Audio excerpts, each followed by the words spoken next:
So, alhamdulillah, we shifted to a new house.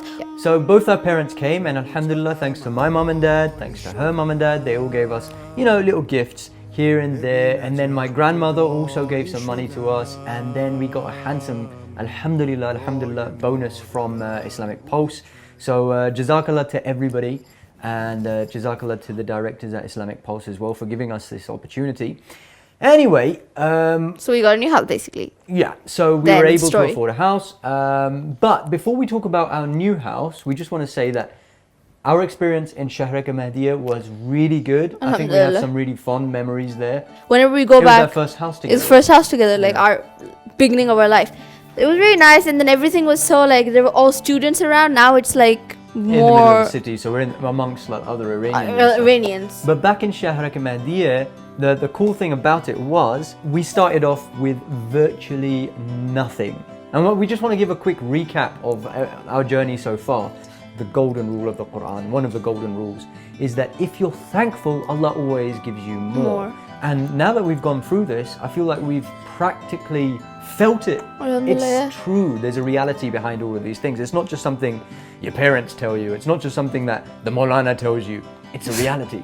This daughter of ours is named after the 93rd chapter of the Holy Quran, in which it says, وَأَمَّا بِنِعْمَةِ رَبِّكَ فَحَدِّثْ. And as for the favor of your Lord, do announce it. It's about the generosity of the soul, to be joyous about what Allah has granted you. Okay, so you guys got that point.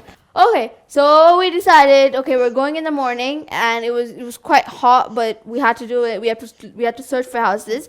So we went to a real estate agent, and then he said we went to like 2-3, and then we looked at some houses. We didn't like them. Some were closed. So one house we saw, which was literally 2 minutes away from the work, and we as soon as we entered, I think we got really good vibes.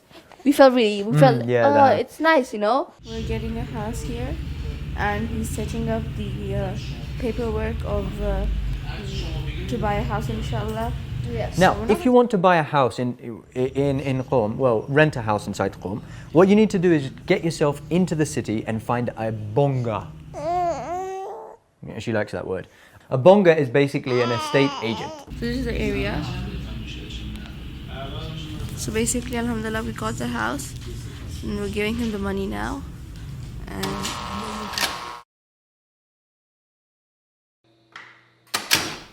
so we're in our new home. This is the living room. Found lights. Now we're going to the kitchen and finding the lights. Okay, that's one light. Okay, that's not bad.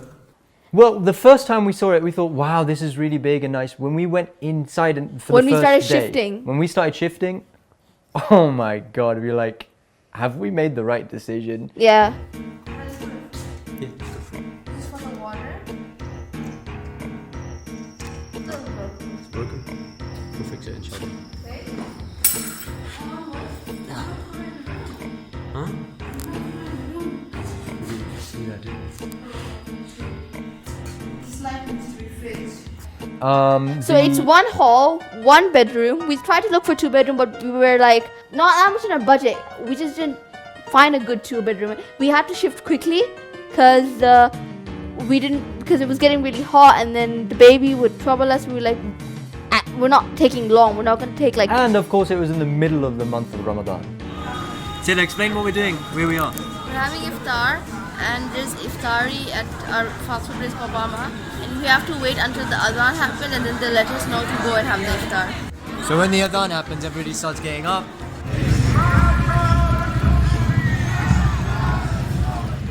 When we're out in the street and she starts crying, they're like, "Chikami konid gab shode." Or give her milk. I know. From our culture. Our cultures back in the West are very reserved, You don't tell somebody else how to deal with their baby. Yeah. No, wait, But it's really nice though. I mean, if know? my baby's crying, they actually come up and they help me. They don't Yeah. just watch and stare and like being like. So, anyways, for Well, them. they have a huge family culture. Yeah. Anyway, back to the house. So when we moved in, we were like, have we made a mistake here?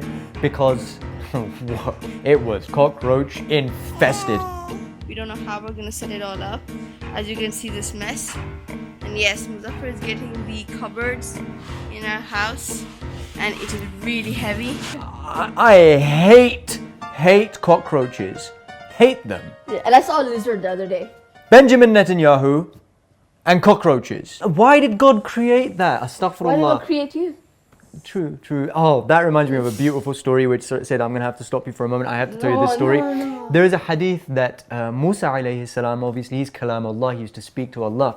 Often what we mistake this for is we often think that this means that other prophets didn't speak to Allah. No, other prophets also communicated with Allah, the creator of the universe. But what Musa had in particular, this trait that he had, was that he would have these dialogues with Allah which were absolutely beautiful. One of these dialogues is that he saw a creature on the ground, this sort of worm. He said, Ya Allah, this creature, it's so pathetic. Why did you create this? You know what Allah said to Musa? He said, Musa, this creature has been asking me for so long, why did I create you? So yeah, anyway, I guess there is some sort of wisdom behind why Allah would create these insects which are almost impossible to kill. They like the taste of feces and they can fly and live in the sewers. I'm sure that there's some wisdom behind it. But anyway, the house was... Okay, anyway, so we worked a lot on the house. So what we did is that night we went home, we decided to get the house. So the next day morning we went and we got the paperwork done. So we did the shifting and slowly, we changed the cabinets of the kitchen because they had all rust. New house, we're getting it on the wall. Nice to meet you. Vale.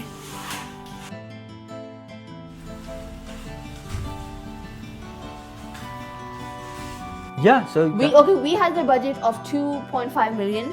In that, we had to get everything. Life with the baby. You can carry a baby in the house. It's really cheap for the baby. Especially when your baby is like addicted to you. I have to hand it to Syeda actually, because on a very low budget we managed to get the house looking decent. Alhamdulillah, I'm really pleased with that. It looks really good. Yeah, we didn't. So now, alhamdulillah, it is much easier for us to live our life really. Travel, get anything. I just go out. I get my groceries. I get chicken, everything. That house, there was this tiny supermarket, but they didn't have meat, chicken, and all. They had like milk, yogurt, those kind of stuff. Now I literally just take the stroller with her, go out for a stroll. We try to make the baby sleep. This is what happens to her. He always complains that when he speaks, I fall asleep because he's a baby. He's talking and she's falling asleep. Anyway, as I was saying, I'm trying to say, your mother is exactly the same. I'm trying to talk to her about something. She falls asleep. We're at some place called Sabte Ahwal to get the birth certificate of our baby. Like, her birth certificate is being made, alhamdulillah. Finally. And that's it for today. Hope you enjoyed the episode. We never say that. Yes, we do. We don't. From my wife Syeda Fatima Ali, From my husband Muzaffer and Syeda, and from our daughter Doha, we bid you Assalamu alaikum wa rahmatullahi wa barakatuh. منم امام رضایی شدم Wherever you are.